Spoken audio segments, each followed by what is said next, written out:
हर पीर से जुमेरात अपने पसंदीदा show live with Adil Shahzeb को यूट्यूब पर देखने के लिए डॉन न्यूज के ऑफिशियल यूट्यूब चैनल पर आएं और सब्सक्राइब करके बेल आइकॉन भी प्रेस करें।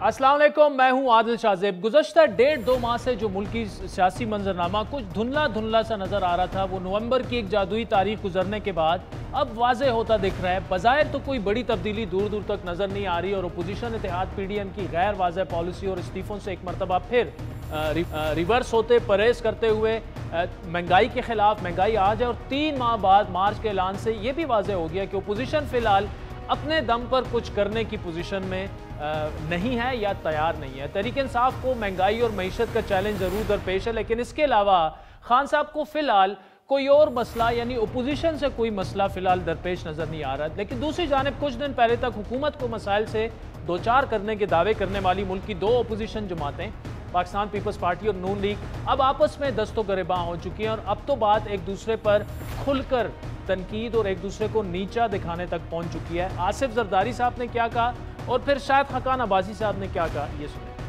पाकिस्तान के ये खिलाफ, ये मेरी धरती के खिलाफ हैं। जो इस धरती में नहीं मरना चाहता उसको क्या मसला है? ये किसी भी शख्स का आखिरी हरबा होता है जब कुछ ना मिले किसी के खिलाफ तो उसकी हुबल वतनी में शुबा डालने की कोशिश कर। इशारों पे सियासतदानों को नहीं चलना चाहिए। जो इशारों पर चलेगा मार खाएगा। सियासत में कमजोरी है पीपल्स पार्टी की, तो अब उनका पंजाब में जगह है नहीं। नून लीग के जारहाना रवैये में गुज़श्ता काफी अरसे से कुछ मफाहमाना रंग छलकने लगा है। मरियम नवाज की हुकूमत और खासतौर पर इदारों से जुड़े अफराद पर तनकीद के तूफान में वाज़े कमी आ चुकी है। दूसरी जानिब पीपल्स पार्टी PDM को छोड़ने के बाद खासतौर पर पंजाब में अपनी सियासी पोजीशन मुस्तहकम बनाने में मशगूल हो चुकी है और इस सिलसिले में बिलावल भुट्टो और आसिफ जरदारी ने बजाते खुद पंजाब के दौरे भी किए, मुलाकातें भी की। इस दौरान पीपल्स पार्टी ने पंजाब की सतह पर अपनी तंजीम नौ का एक अहम मरहला मुकम्मल करते हुए राजा परवेज अशरफ को सेंट्रल पंजाब का सदर बनवाया, जिसके बाद लाहौर के NA 133 के ज़िमनी इंतखाबात हुए। पीपल्स पार्टी को लेकिन शिकस्त के बावजूद 2018 के आम इंतखाबात के मुकाबले में 40% उनके वोट में इजाफा हुआ। इस कारकर्दगी पर 40% नहीं बल्कि उससे ज़्यादा, पहले 5000 वोट लिए थे, इस पर तब 32,000, तो काफ़ी बहुत बड़ा इजाफा हुआ है। बिलावल और आसिफ जरदारी ने पार्टी को खूब शाबाश भी दी और अगले आम इलेक्शन में मरकज़ और पंजाब में हुकूमत बनाने के पुरएतमाद दावे भी किए।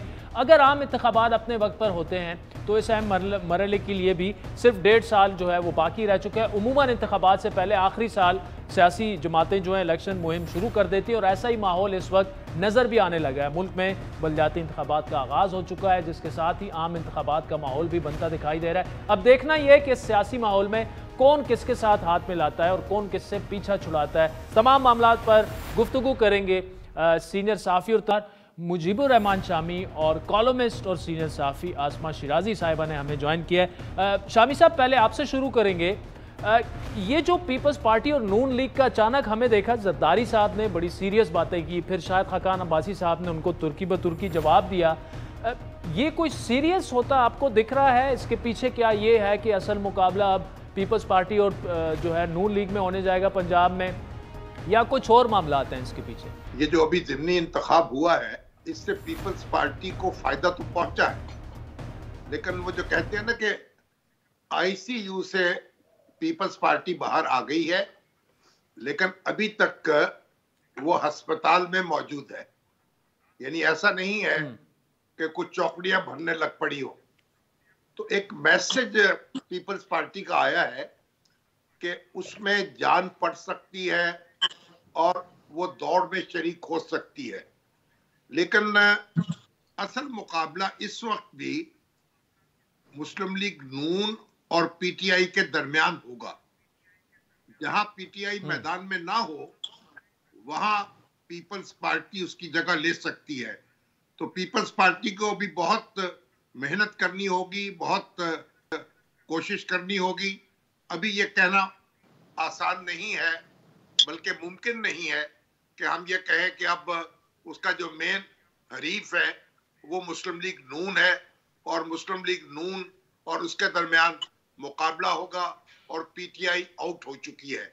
अगरचे जरदारी साहब ने तो कहा कि नया चीफ मिनिस्टर पंजाब का वो जियाला होगा, लेकिन देखते हैं, अभी ये बहुत बड़ा दावा मालूम होता है। पीटीआई के लिए फिलहाल तो चैलेंज नजर नहीं आ रहा, चैलेंज सिर्फ हुकूमत मतलब ओपोजिशन ही खड़ी कर सकती है। पीडीएम का आपको पता है उन्होंने 3 माह बाद की एक और तारीख दे दी है। पीपल्स पार्टी अपने तौर पर अगर चाहे भी तो हुकूमत को इतना टफ टाइम नहीं दे सकती। आपको क्या लग रहा है कि पीपल्स पार्टी और नून लीग की टॉप टियर अगर खुद से दस्तगिरबान आपस में हो रहे हैं, ये क्या मैसेजिंग क्या है इसमें? देखिए, एक तो शामी साहब के तज्जिये के बाद कोई तज्जिया करना, बात करना ऐसे ही है जैसे सूरज को चिराग दिखाना। लेकिन आदिल, जो इस वक्त रियलिटीज, ग्राउंड रियलिटीज हैं, उसमें पीपल्स पार्टी का एक तरह से इस हल्के को अगर परसेप्शन के पॉइंट ऑफ व्यू से देखा जाए कि एक परसेप्शन जो कि इंतखाबात देते हैं या इंतखाब देता है या ज़िमनी इंतखाब देता है, तो उसका कम बैक लोग कह रहे हैं कि पीपल्स पार्टी का पंजाब के अंदर आया और एक रिवायती हरीफों की 2 जमातों की आमना सामना जो है वो एक तवील अरसे के बाद यहाँ पे हमें देखने को मिला। बहुत सारे लोग ये कह रहे हैं कि टीएलपी का यहाँ पे ना होना, पीटीआई का यहाँ पे ना होना, पीटीआई का क्यों ना होना भी एक बहुत बड़ा सवाल उठाया जा रहा है। लेकिन जाहिर है कि अगर उसको भी देखा जाए तो 32,000 वोट ले जाना पीपल्स पार्टी के लिए एक बहुत बड़ी फतह है। बेशक वो शिकस्त हो गई उनको और पूरी उनको अपनी एनर्जीज लगानी पड़ी है इस हल्के के ऊपर, तो इसका मतलब ये है कि पीटीआई का जो वोट बैंक था, जो कि पीपल्स पार्टी का था ओरिजिनली, और वो पीटीआई और एंटी नवाज वोट बैंक था, वो गया था पीटीआई के पास। अब वो दोबारा पीपल्स पार्टी के पास वापस आ सकता है, लेकिन उसके लिए एक मरबूत लाए अमल जो है उसका होना बहुत जरूरी है। जहां तक इनकी लफ्जी जंग अच्छा, का मामला है, आसमा शामी साहब से जाने से पहले एक जिमनी सा सवाल मेरा यहाँ पे ये है कि परसेप्शन तो मजबूत हुआ है कि जी पीपल्स पार्टी शायद रिवाइव कर रही है, लेकिन साथ में एक दूसरा परसेप्शन भी उठ रहा है जो कि नून लीग तवातुर से कह रही है। अब्बासी साहब ने कहा कि जी पीपल्स पार्टी जो है, जरदारी साहब इशारों पर चल रहे हैं और जो इशारों पर चलेगा वो नुकसान उठाएगा। ऐसा कुछ होता दिख रहा है आपको?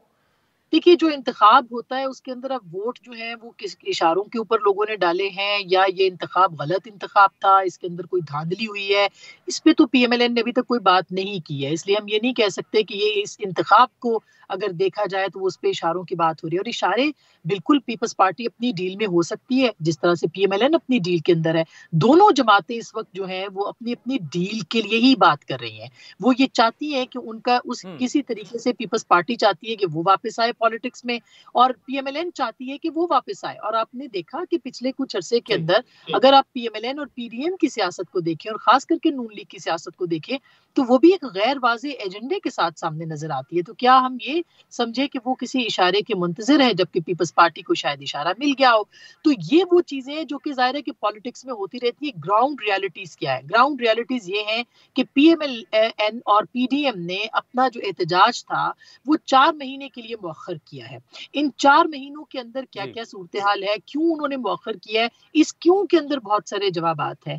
क्या मुनासिब वक्त पीएमएलएन इंतजार करेंगे? और इस क्यू का आसमा, मैं ठीक है, मैं इस क्यू का जवाब जो है वो शामी साहब आपसे लेंगे कि अगर तो ये दोनों जमातें, ओपोजिशन की दोनों बड़ी जमातें, अगर वाकई इशारों की और डील की अपने अपने लिए कुछ कर रही हैं और वो मुंतजिर हैं, फिर जो पीडीएम का मार्च है वो 3-3.5 महीने तक वो मुअख्खर हो गया है।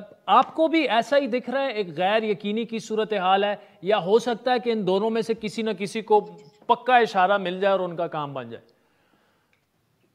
देखिए, इशारे जो हैं उनकी जुबान समझना तो मेरे लिए मुश्किल है और ना मैं इशारों की बात करता हूं। मुस्लिम लीग नून तो एक बड़ी मजबूत बुनियादों पर है इस वक्त, और मुस्लिम लीग नून अपना वोट बैंक जो है उसकी हिफाजत करना चाहती है और चाहती है कि इलेक्शन तक मामला जाए। तो मुस्लिम लीग नून तो मेरा ख्याल है कि उससे पहले कोई ऐसा हंगामा उठाने के मूड में नहीं है जिससे इलेक्शन जो है वो खटाई में पड़ जाए या कोई सूरत हाल तब्दील हो जाए। तो मुस्लिम लीग, अब ये पीपल्स पार्टी जो है वो जाहिर है कि वापसी की कोशिश कर रही है। अब ये जो इस वक्त मार्च की कॉल दी गई है, तो अब देखिए मौसम बड़ा सर्द मौसम है और उस ठंडे मौसम में मेरा ख्याल कोई बड़ी तहरीक चलाई नहीं जा सकती। शामी साहब समझ रहे हैं कि चूंकि ठंड बहुत ज्यादा है तो इस वजह से थोड़ा सा गर्मी का इंतजार कर रही है नून लीग, उसके बाद वो मुहिम चला लेंगे हुकूमत के खिलाफ? नहीं, मैं मुत्तफिक हूं उनकी बात से कि ज़ाहिर है मौसम का एक बहुत बड़ा असर होता है और उसको उसका इंतजार करना चाहिए। तो फिर मुनासिब यही था कि पहले तो इसकी हाइप ना दी जाती और इसको फिर अगर करना ही था तो फरवरी के अंदर जो है वो इसकी अनाउंसमेंट की जाती। जब आप 4 महीने के उस पे चले जाते हैं, तात्तुल पे चले जाते हैं और अपनी एहतजाजी तहरीक को, जिसके के लिए आपके पास वाज़ेह बयानिया हुकूमत की तब्दीली का नहीं है, महंगाई का ज़रूर है, वो एक अहम मुतालबा है, वो एक अहम मामला है जिसके ऊपर अवाम जो है वो बात करना चाहती है, सुनना चाहती है, लेकिन आपके एजेंडे के ऊपर हुकूमत की तब्दीली नहीं है अभी भी। तो फिर आपका एजेंडा है क्या? और अगर तब्दीली होती है बाद में तो उसके लिए आपके पास क्या एजेंडा है? तो मेरा ये ख्याल है कि पीपल्स पार्टी हो या पीएमएलएन हो, वो सब ये चाहते हैं कि गवर्नमेंट को जो है रुखसत किया जाए और फौरी इंतखाबात जो है उसकी तरफ बढ़ा जाए, लेकिन उसके लिए अपोजिशन के पास कोई लाएअमल मौजूद नहीं है। पीडीएम के पास कोई लाएअमल मौजूद नहीं है कि आपने किस तरह से जो दबाव है उसके अंदर इजाफा करना है। तो बिल्कुल एक जस्टिफाइड किस्म की हम कह सकते हैं कि उनकी बात है कि वो मौसम को इसका जरूर एक असर बना रहे हैं, जो कि बेहतर बात है कि मौसम के अंदर जो है वो लॉन्ग मार्च होगा, लेकिन ये भी वाजे नहीं है कि लॉन्ग मार्च के बाद क्या धरना होगा और धरना होगा तो कितने अरसे के लिए होगा। अगर धरना नहीं है तो क्या लॉन्ग मार्च के साथ ही इस्तीफे आ जाएंगे? क्या पीएमएलएन जो है वो इस्तीफों के लिए उस वक्त राजी हो जाएगी? क्या उसके पास ये क्लैरिटी हो जाएगी? और इस बीच में जाहिर है कि बहुत अहम फैसले हैं जो कि अदालतों के ऊपर होने हैं और नून लीग का ऐसा लगता है कि वो टाइम बाय करना चाहती है ताकि वो अदालती फैसले जो हैं वो सामने आ जाए, ताकि उसके बाद वो मोमेंटम जो है उसकी तरफ जाए।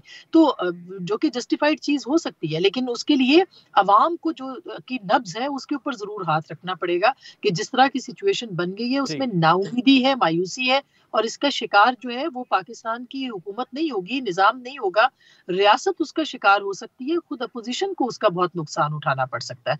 तो राइट टाइम पे राइट जो गेम है वो अपोजिशन को देखनी है, अपोजिशन को देखनी है। शामी साहब, आपकी जानिब आऊंगा, आखिरी सवाल आपसे कि इस पूरी सूरत हाल में आपका तज्जिया देखें, आसफा शिराजी का तज्जिया देखें, तो अब ऐसा लग रहा है कि खान साहब लोगों को, अवाम परेशान है, जो भी है जैसे भी है, एक पेज भी उस तरह नहीं रहा, शायद टेप से आहिस्ता आहिस्ता वो जुड़ जाए, उसके बावजूद लग रहा ये है कि कंफर्टेबली खान साहब जो हैं वो अपना टाइम पूरा कर लेंगे।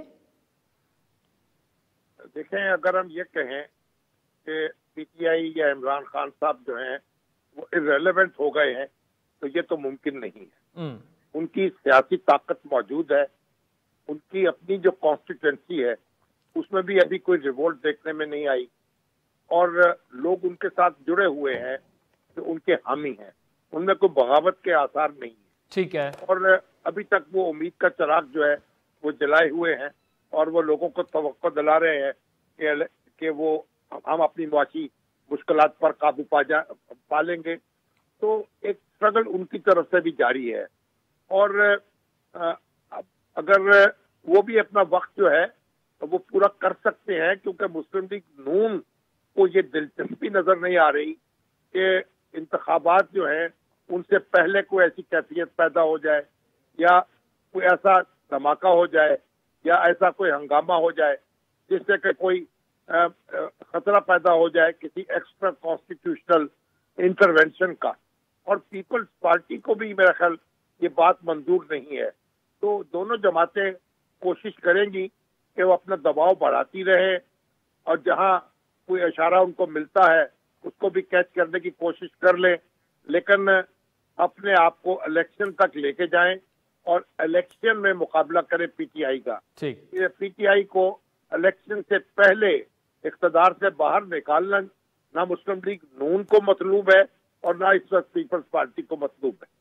शामी साहब ने तज्जिया जो है बिल्कुल इन अल्फाज पे ख़त्म किया कि ना पीपल्स पार्टी को मतलूब है और ना नून लीग को मतलूब है पीटीआई को इलेक्शन से पहले निकालना। आसमा शिराजी साहबा, मुजीबुर रहमान शामी साहब, thank you so much for joining us. वक्त हुए चाहता है एक ब्रेक का, जिसके बाद पुख्तूनख्वा के लोकल बॉडीज़ की एक दफ़ा फिर बात करेंगे। कल बड़ा तफसीली हमने उस पर प्रोग्राम किया, आज पीटीआई के नुमाइंदे वहाँ से हमें ज्वाइन करेंगे हमारे साथ।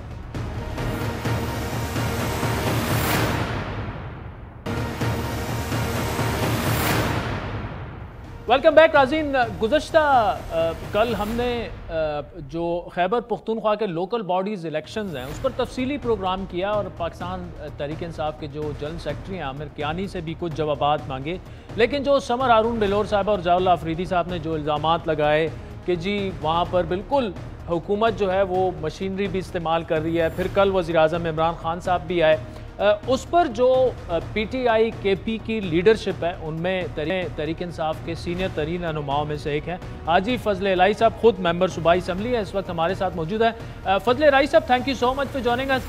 क्या जवाब आप ओपोजिशन के इन इल्ज़ामात का कि पुख्तूनख्वा में जहाँ जहाँ भी बलदियाती इलेक्शन हो रहे हैं उसमें वज़रा जो हैं वो खुलकर कैंपेन कर रहे हैं और हुकूमती मशीनरी भी इस्तेमाल हो रही है और खुलकर बलदियाती जो अपने उम्मीदवार हैं उनके लिए कैंपेन भी कर रहे हैं और तरक्याती काम भी कर रहे हैं? इन बेचारों से रास्ते खता है कि हम कहाँ जाएं। देखे कभी जुआई वाले नून लीग को कहते हैं कि आप अपना कैंडिडेट बिठा दें, कभी ये आपस में बैठते हैं, कभी ये आपसे अपने आप से जुदा हो जाते हैं, कभी आपस में ये जरगे करते हैं, कभी ये लड़ाइयाँ करते हैं और कभी हम पर ये इल्जामात लगाते हैं। तो ये जो इल्जामात लगा रहे हैं तो इनका सिर्फ और सिर्फ इल्जामात इनको आता है क्योंकि अवाम को, स्पेशली खैबर पख्तूनख्वा के गयूर अवाम को पता चल गया है कि पाकिस्तान तहरीक इंसाफ की दूसरी दफा जो हमारी हुकूमत आई है अल्हम्दुलिल्लाह वो कारकर्दगी की बुनियाद पे आई है। और आपने देखा है कि आप खुद बिलोंग करते हैं यहाँ से कि आप उनने देखा है कि जब आप पेशावर में एंटर होते हैं तो रोड से लेके स्ट्रीट तक, स्ट्रीट से लेके स्ट्रीट लाइट तक जो है अल्हम्दुलिल्लाह ईमानदारी से काम हो रहे हैं। और यहाँ पर जो इनकी अफरा तफरी हुआ करती थी कभी, वो बिल्कुल फिनिश है और आज अल्हम्दुलिल्लाह हर इदारा जो है वो मुस्तहकम है और खैबर पख्तूनख्वा के अवाम जो है वो खुले दिल से जो है पाकिस्तान तहरीक इंसाफ का साथ दे रहे हैं और कोई इस तरह की बात नहीं है मुझे ये साबित कर दे कि मैंने कोई किसी इंतखाबी जलसे से खिताब की हो या किसी और मिनिस्टर ने की हो। ये बेचारे अभी अच्छा फजल इलाही साहब, मैं हमारी टीम ने पूरा रिसर्च किया, कल पूरा प्रोग्राम उस पर, तो कई आपके वुज़रा, मतलब असद कैसर साहब की ऑडियो सामने आई, आपका अली अमीन साहब की वीडियो सामने आई, आपके कामरान बंगज साहब हैं वो जा रहे हैं, बाकायदा जलसों में जा रहे हैं, अपने फेसबुक से कह रहे हैं आप वेरीफाइड अकाउंट से PTI को वोट दो। तो ऐसे वुज़रा के लिए आपका क्या पैगाम है कि कम इलेक्शन जो एक्ट है उसका तो कम से कम ख्याल करें ना, उनको भी क्या पैगाम देंगे आप?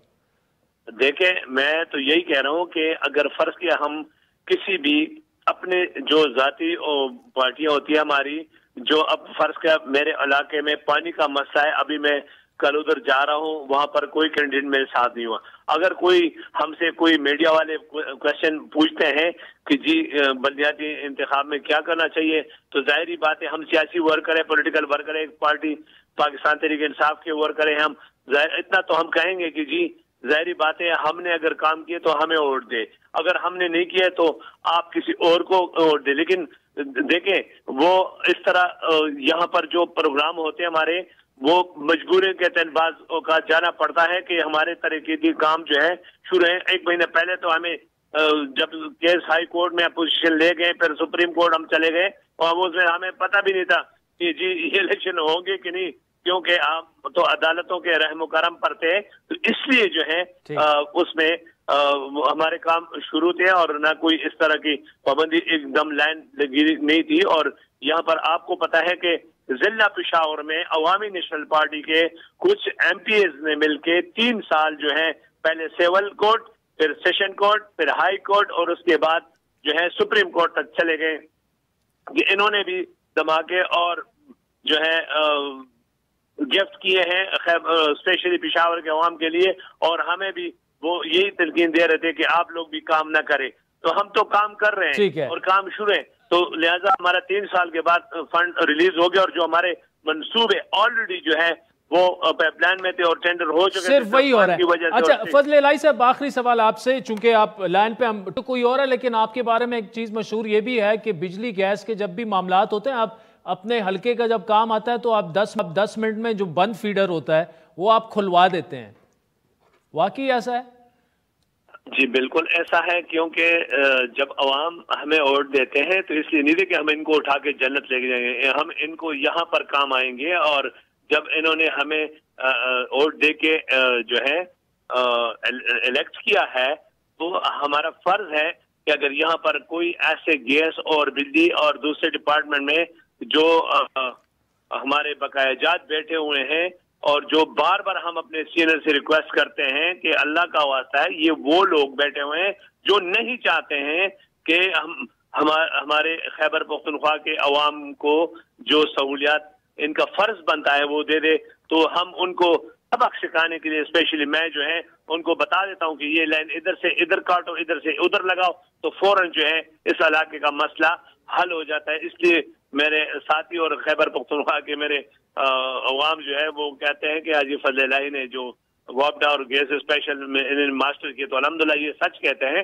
इसलिए मैंने उनको कहा कि हमारे जो और तरक्याती काम है वो दिन आज चरो, और हमने जो 8 साल में अल्हम्दुलिल्लाह जो तरक्याती काम किए कोई सोच भी नहीं सकता। लेकिन ये जो पुराने बकायाजात गैस में बैठे हुए जिसमें हमने तहरीक इस्तेकाक भी जमा किए, मैंने खुद जमा किए गैस और बिजली के खिलाफ, तो हम कहते हैं अपने कायदीन से रिक्वेस्ट बार बार की। आज भी खान साहब आए थे तो मैंने यही बात की वो के खान साहब ये जो पुराने बकायाजात हैं इनका इलाज करना जरूरी है, ठीक है, अगर नहीं करेंगे तो फिर हम खुद करेंगे। ठीक है हाजी फजल इलाही साहब, आपके अगर इलाज हुकूमत नहीं करती वो खुद करेंगे, और बिजली और गैस में उन्होंने ऑलमोस्ट PhD की हुई है। Thank you so much for joining us. वक्त चाहता है एक ब्रेक के नाज़रीन, पर प्राइवेटाइजेशन की बड़ी अहम एक एक्सक्लूसिव स्टोरी है हमारे पास, ब्रेक के बाद उस पर तफसीली गुफ्तगू।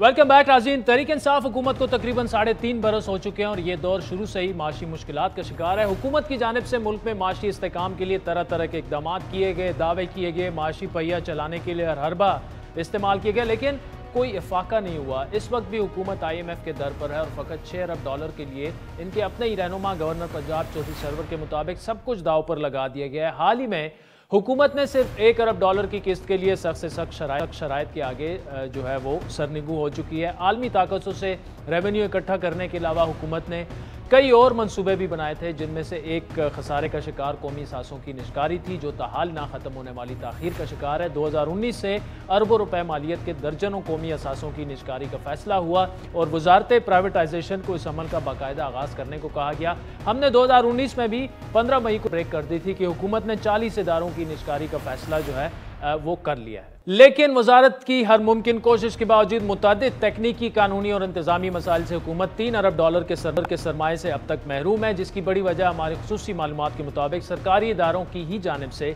इस अमल में रोड़े अटकाना है। मसाइल का अंदाज़ा इस बात से भी होता है कि काबीना के फैसलों के बावजूद इदारे जो हैं वो निष्कारी में रुकावट बने हुए हैं। जिन अहम असासों की निष्कारी का प्लान है उनमें LNG के 2 पावर प्लांट्स, हवेली, बहादुर शाह, बलोकी पावर प्लांट्स, जिनकी मालियत 250 अरब से ज़्यादा बताई जाती है और बोली लगाने के बाद उनकी कीमत कई गुना ज़्यादा होने के भी कभी इम्कानात हैं। इन प्लांट्स की निष्कारी इसलिए ना हो सकी क्योंकि जिस ज़मीन पर ये प्लांट्स बनाए गए थे वो उस कंपनी के नाम पर ही नहीं थी और बाद अज़ाम बिल्डिंग प्लान भी मंजूर शुदा नहीं था। LDA से 1 साल में ज़मीन की मुंतकली करवाई गई, पंजाब काबीना से तरामीम करवाई गई। इस तरह के दीगर मसाइल का अंबार है जो कि बहुत बड़ी रुकावट है। पाकिस्तान स्टील मिल जुल्फ़िकार अली भुट्टो के दौर में बनी, रूस की मदद से बनाई गई, लेकिन पिछले 6 साल से मुस्तकिल खसारे में और हमारी मालूमात के मुताबिक स्टील मिल को माहाना 1.5 अरब रुपए के खसारे का सामना है। इसके बावजूद 600 से ज़्यादा मुलाजमीन जो हैं वो घर बैठे हुए हैं, उनको तनख्वाहें मिल रही हैं, उनकी सरकारी रिहाइशगाहें भी उसी तरह मौजूद हैं।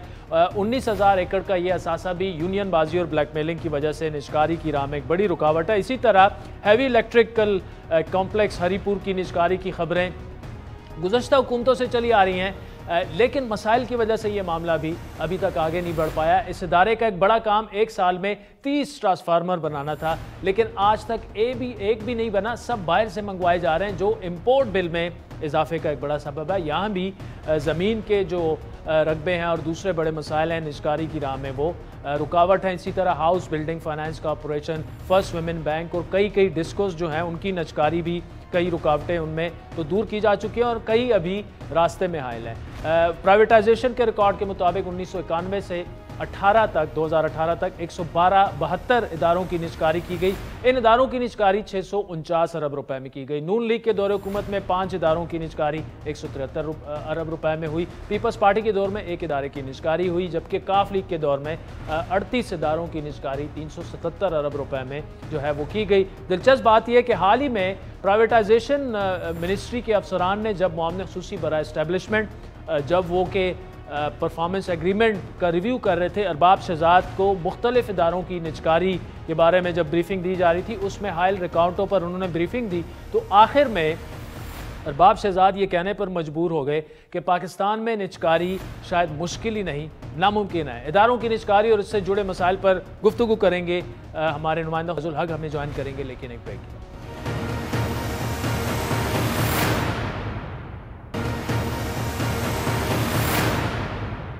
वेलकम बैक नाज़रीन। ब्रेक से पहले प्राइवेटाइजेशन और निजकारी में जो भी बड़े बड़े मसाइल हैं उस पर गुफ्तगू हो रही थी। रियाजुल हक इस वक्त हमारे साथ मौजूद है। रियाज, ये बताइएगा कि क्यों ये अभी तक प्राइवेटाइजेशन, क्योंकि हम 2-3 दफ़ा इस पर खबरें दे चुके हैं, बड़े बड़े मसाइल कौन से ऐसे असासे हैं जिन पर मसले हैं और ये मसले बना रहा कौन है? आदिल, इसमें ज़ाहिर है कुछ तो आपने इंट्रो में तफसीलात बता दी, मतलब इतने ज़्यादा मसाइल हैं कि हुकूमत की, इमरान खान जब हुकूमत आई तो उनकी ख्वाहिश थी कि बस अचानक ये शायद साल के अंदर ये सारे मामलात हो जाएंगे और अच्छा सा रेवेन्यू जो है हमारे पास जनरेट हो जाएगा, तो हमारे पास बाहर से पैसे लेने को नहीं होंगे। लेकिन यहाँ पे जब फाइल्स खुलती हैं और जब मामलात खुले तो पता चला कि एक यानी जो केस है पाकिस्तान स्टील मिल्स का देख लिया जाए, हैवी जो इलेक्ट्रिकल कम्प्लेक्स है उसको देख लिया जाए, उसके बाद जो दूसरे मामलात हैं सारे पाकिस्तान स्टील मिल समेत जितने भी हैं, फर्स्ट वुमेन बैंक हो गया, फिर नंदीपुर हो गया, फिर दूसरे मामलात, इसमें इतनी ज़्यादा पेचीदगियाँ सामने आई कि जिस तरह आपने उनको कोट किया अरबाब साहब को, उन्होंने वो फ्रस्ट्रेशन में उन्होंने कहा कि ये तो मुमकिन ही नहीं है।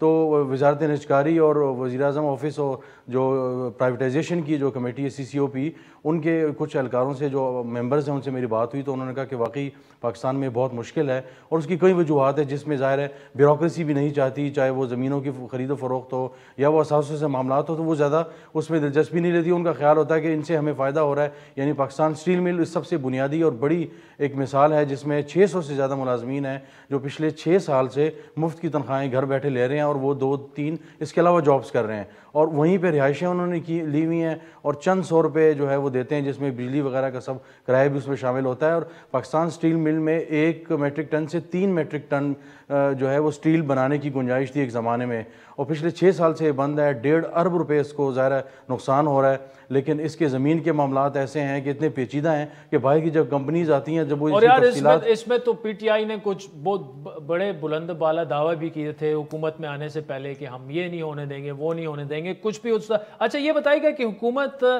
ये जो आप मसाइल गिनवा रहे हैं, ये जो प्राइवेटाइजेशन का एक और दावा किया गया था, क्या वो कर भी पाएगी? अब ये ज़ाहिर एक बहुत बड़ा सवाल है और ये सारे मामला जब सामने आ रहे हैं तो अभी जब निजकारी के ज़राए से मेरी बात हुई और तफसील से इस पर मुख्तलिफ ब्रीफिंग्स हुई, बैकग्राउंड डिस्कशंस हुई, और जो प्राइवेटाइजेशन की कमेटी है उसके कुछ मेंबर्स से मेरी बात हुई तो उन्होंने ये कहा कि शायद इनमें से चंद एक का मामला शायद आगे बढ़े, लेकिन सारी नहीं हो सकेंगी। यानी जब 2019 में हुकूमत आई तो उन्होंने 40 इदारों को प्राइवेटाइज़ करने का फैसला किया, जिसमें PIA भी शामिल था, यूटिलिटी स्टोर्स शामिल थे, फिर बहुत सी चीज़ें उन्होंने डीलिस्ट भी कर दी हैं। सद उमर साहब ने ज़ाहिर है उस कमेटी में भी मेंबर हैं तो उन्होंने डीलिस्ट कर दी। लेकिन बज़ाहिर ऐसा लग रहा है कि प्राइवेटाइजेशन जो कमीशन है या जो मिनिस्ट्री है वो तो पूरी कोशिश कर रही है, लेकिन इसके राह में जितनी रुकावटें हैं और इतने ज़्यादा इशूज़ हैं, मिसाल के तौर पर जिस तरह मैंने कहा कि हैवी इलेक्ट्रिकल कम्प्लेक्स है, उसका काम है ट्रांसफार्मर्स बनाना और वो तकरीबन जो है वो 1 साल में उनका काम है 30 ट्रांसफार्मर्स बनाना, वो एक ट्रांसफार्मर भी नहीं बना पाती और बाहर से ट्रांसपोर्ट जो है ना वो ट्रांसफार्मर मंगवाए जाते हैं, जिससे इम्पोर्ट बिल में भी इजाफा होता है। अब ये ऐसी चीज़ें सीधी चीज़ें लगती हैं बज़ाहिर, उसमें भी ज़मीन के मसाइल हैं। इसी तरह जो बल्लो की और वो जो आपने जो नाम लिए उनके जो RLNG प्लांट्स हैं, वहाँ पे यही मसाइल हैं कि वहाँ पे ज़मीन के मसाइल, पानी के मसाइल, जो पानी इस्तेमाल होगा वो किसका होगा, इरीगेशन एक्ट में अमेंडमेंट होनी है, पंजाब कैबिनेट से बहुत सी चीज़ें हुई, तो बहुत ज़्यादा मैस है। जो जितनी चीज़ें आगे बढ़ती है उतनी जो है मसाइल उसमें आते हैं, तो इतना आसान नज़र नहीं आ रहा कि इतनी आसानी से चीज़ें हो जाएंगी। उम्मीद एक बहुत बड़ी है कि शायद 1 से 2 अरब डॉलर तक या उससे ज़ायद तक इनको हुकूमत को शायद इससे रेवेन्यू हो जाए, लेकिन बज़ाहिर ये बहुत एक चैलेंजिंग काम नज़र आ रहा है। बज़ाहिर बाकी मामलात की तरह ये मामला भी चैलेंजिंग नज़र आ रहा है और खटाई में पड़ता नज़र आ रहा है। 1.5 साल रह गए हैं PTI की हुकूमत को, एक हदफ उन्होंने मुकर्रर किया था प्राइवेटाइजेशन में, वो फिलहाल होता नज़र नहीं आ रहा। आज के प्रोग्राम पर नाज़रीन आपके फीडबैक के मुंतज़िर रहेंगे। हमारा ट्विटर @ आदिल शाहज़ेब। मुझे मेरी टीम समेत इजाज़त दीजिए। खुदा हाफ़िज़।